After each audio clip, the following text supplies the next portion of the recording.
Okay, so I'm in the senior capstone class, and I went out on the Cohola 2 separate days to help with 2 students in the SLIC group with recording and observing their data. Within the capstone course, I think there's 6 people that are actually doing different projects involving the SLIC. This particular group is focusing on the plankton within the SLIC, and they did their project by doing different Newston tows.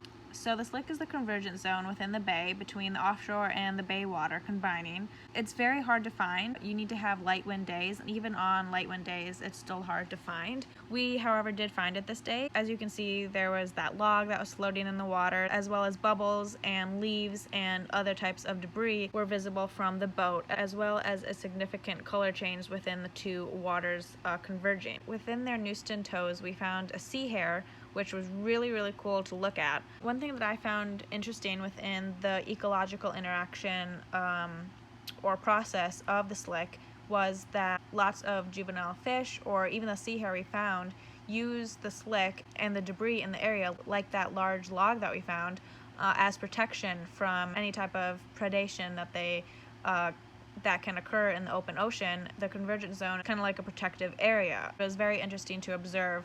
Apart from the sea hare, we found some juvenile fish along with a few crabs.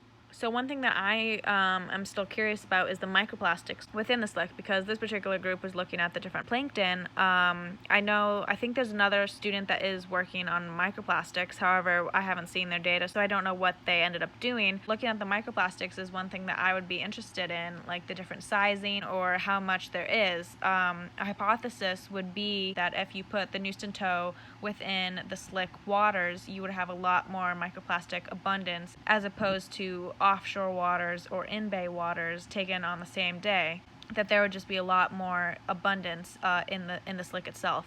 And that's how I would test the hypothesis, would be to just do Newston tows within the SLIC and offshore and inshore and see the abundance counts of microplastics.